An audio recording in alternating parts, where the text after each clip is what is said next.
लड़ाई झगड़े के लिए छोटी छोटी बातें, सड़क पर कोई रिक्शे वाला कोई टांगे वाला भाई जा रहा है, कभी सब्जी वालों में तू मैं हो जाती, भागो भागो दौड़ रहे हैं इधर से उधर से।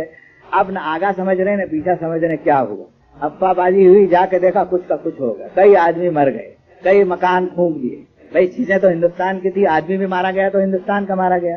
सरहद पर मारा जाता तो रोते और मातम करते आप, और स्तंभ खड़ा करते, और महल्ले में मार दिया तो कोई पता ही नहीं है उसका।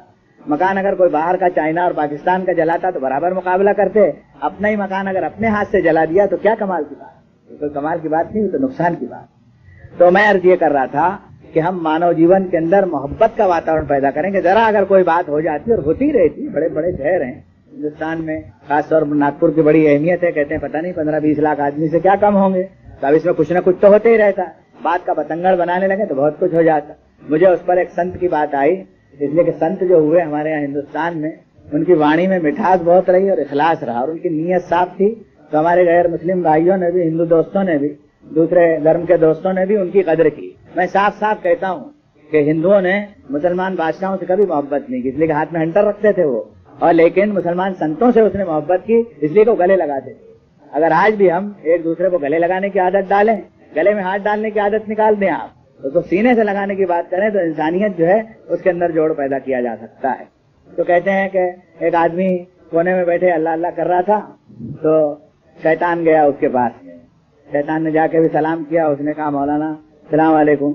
तो उन्होंने देख लिया कुछ उनके अंदर रूहानियत थी, आध्यात्मिकवाद होता है तो रूहानियत की निगाह होती है आदमी की, तो उसकी दृष्टि बड़ी व्यापक होती है। अरे उन्होंने कहा तू तो शैतान है, निकल जाए यहाँ से। बेईमान, जब देखो जब झगड़े कराता है, मारा मारी तेरी वजह से है, सारा फसाद तेरी, तू निकल जाए यहाँ से मेरी कुटिया से। उन्होंने कहा मौलाना मैं तो कुछ करता ही नहीं आजकल, मैंने तो छुट्टी ले रखी है। उन्होंने कहा क्या छुट्टी ले रखी है, जब देखो जब झगड़ा तुम्हारी वजह से होता है, और सब तुमने, व्यभिचार तुम्हारी वजह से, शराब तुम्हारी वजह से, फजूल खर्चियां तुम्हारी वजह से, मारा मारी तुम्हारी वजह से, खून खराबा तुम्हारी वजह। उनका कसम खा के कहता हूँ कि बाबा जी ये धंधा छोड़ दिया, सब मैंने आपके चेलों को अलाट कर दिया है। तो उन्हें बड़ी हैरत हुई। उन्होंने कहा क्या बकवास करते हो, शर्म नहीं आती तुमको, हमारे आदमी तो अल्लाह अल्लाह करते हैं। उन्होंने कहा चल के देख लीजिए थोड़ा सा मेरे साथ में भी, चलिए थोड़ा सा 2-4 घंटे का मुझे समय दे दीजिए। तो बेचारे वो संत सीधे आदमी थे वो, और जो नेक आदमी है वो भोला होता है, सियासी आदमी बहुत चालाक होते हैं, तो वो बेचारे भोले थे। उन्होंने कहा चलो, तो डंडा लेके चलना शुरू किया। तो चलते चलते एक जगह गया, एक गाँव में, और गाँव में जाके देखा तो बेचारी एक बनिए की दुकान थी, उसमें गुड़ है, शक्कर है, चाय है, बीड़ी है, बस यही सब चीजें रहती है। गांव के अंदर एक आध दुकान रहती है और उसमें सब ये किस्सा। तो उन्होंने बुजुर्ग को कहा आप भी बैठिए और मैं भी बैठता हूँ। सामने क्या है, तो बोले दुकान है, और तो कुछ नहीं है ना। बोले अब देखो मैं जाता हूँ। शैतान गया और उसमें गुड़ की एक भीली थी, भीली कहते हैं, क्या कहते हैं, छोटा सा टुकड़ा, तो उसमें से थोड़ा सा पिलपिला गुड़ था। आदमी जरा थोड़ा ठोस भी हो, बिल्कुल ही मुंह की नाक ना हो कि इधर से उधर हो जाए, तो जरा सी उंगली लगाई उसने गुड़ को और दीवार को लगा दिया, और आके मौलाना के पास बैठ गया। उन्होंने कहा मैंने कुछ किया क्या? कहने कुछ तो नहीं किया, मगर वो क्या किया? कहने का गुड़ में उंगली लगाई और मैंने दीवार पर चिपका दी है। ये कोई गुनाह है क्या, पाप है? इसमें क्या पाप? तो पाप। कहने का आप तमाशा देखिए आपके आदमी क्या करते हैं। अब गुड़ के ऊपर तो मक्खी ने बैठना लाजिम है, मक्खी बैठ गई। मक्खी जरा बैठी तो एक छिपकल ने जरा हलचल शुरू कर दी। छिपकल जरा हलचल शुरू की तो बनिए की बिल्ली जो थी वो भी जरा नीचे ऊपर हुई।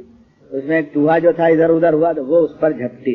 अब उसमें कुछ गड़बड़ ऐसी हो गई कि एक अंग्रेज सार्जेंट था, पिस्तौल था उसके हाथ में, वो सिगरेट खरीदने के लिए देहात में आया। कुत्ता भी था, बिल्ली और सभी हलचल चूहे की और छिपकल की, और ये देखा तो कुत्ते से बर्दाश्त नहीं हुआ।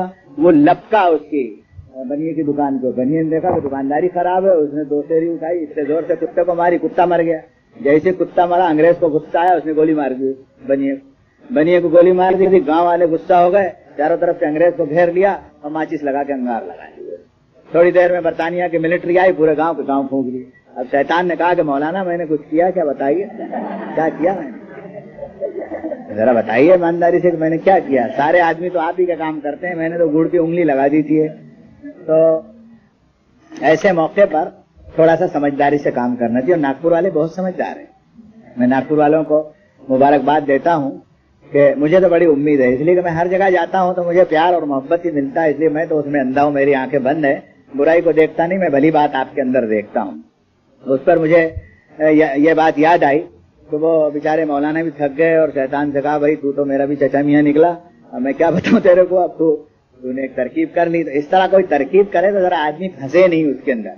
कभी कभी ऐसी तरकीबें होने लगती है, चाहे शैतान की तरफ से हो या हमारी तरफ से हो। हम ये देखें कि किसी इंसान की हत्या करना और उसका खून करना पैगम्बरों ने मना किया। कुरान की एक आयत आपको सुनाता हूँ। उन्होंने कहा कि अन्नहु मन कतल नफ्सन बिगैर नफ्सिन औ फसादिन फिल अर्ज़ फकअन्नमा कतल अन्नास जमीआ व मन अहया फकअन्नमा अहया अन्नास जमीआ। हमने ये बात शुरू से तय कर दी है कि जिस किसी इंसान ने एक इंसान की हत्या की, उसने पूरी मानव जाति की हत्या कर डाली, और जिस किसी ने एक इंसान को जीवन दान दिया, उसने सारी मानव जाति को नजात दे दी और जीवन दान प्रदान किया। इतना बड़ा पुण्य का काम किया। तो मेरे भाइयों, ये बात अगर हमें याद रहे तो हम किसी के झांसे में ना आए। खास तौर पर मुसलमानों से भी कहता हूँ, एक अच्छी कभी कभी कुछ न कुछ ऐसी अफवाहें फैलती है। खुदा का शुक्र है कि हमारे यहाँ चीज नहीं है, लेकिन अगर चौकन्ने और होशियार रहे हम, कोई बात हो तो जाके मिल ली और बात कर ली, गुप्ता जी क्या चीज है, ऐसी चीज सुनी है, तो गुप्ता जी भी बाहर आए, आप भी जाएं, जाके देखें, और कोई गर्म हो गया तो उसको ठंडा करें। जबान एक ऐसी चीज है कि इसमें मिठास भी है और इसमें तीखापन भी है। इसलिए हजरत मोहम्मद रसूलुल्लाह ने फरमाया कि जो शख्स जबान की हिफाजत की जिम्मेदारी लेगा, मैं उसको स्वर्ग दिलाने की जिम्मेदारी लेता हूँ। ये बहुत बड़ी बात है कि हमारी जबान ऐसी टेढ़ी चलती। पत्रकारों की जबान देखिए, टेढ़ी चलती है तो कुछ का कुछ हो जाता है। सीधी चलाएं तो पत्रकार बड़ी खिदमत अंजाम दे सकते हैं। स्टेट के आदमी टेढ़ी बात करने लगते हैं, कुछ का कुछ हो जाता है। दुकानदारी के अंदर हम जरा सी टेढ़ी बात करने लगे तो कुरान ने हमको कहा कि कुलू लिन्नास से हुस्ना, लोगों के सामने ऐसी बात कहो जिसके अंदर हुस्न हो, जिसके अंदर ब्यूटी हो, जिसके अंदर आराइश हो, अगले को बहुत अच्छा लगे। कभी कभी ऐसा होता है कि बात ठीक होती है लेकिन फिर भी अगले को नीचा दिखाना उसमें मकसूद होता है। उसमें मुझे एक लतीफा याद आया कि एक साहब ने पूछा कि भाई उम्र में तुम बड़े हो या फला साहब बड़े हैं। किसी बड़े आदमी के, बहुत बड़े आदमी थे, उसके बारे में पूछा तो ये उम्र में बड़े थे। अरे मैं तो 10 साल बड़ा हूं उनसे। और ये बात मेरे ख्याल में जवाब सही भी हो सकता है, गलत नहीं हो सकता, लेकिन उन्होंने बड़ी अच्छी बात की। उनका बड़े तो वो हैं, मैं सिर्फ उनसे 10 साल पहले पैदा हो गया।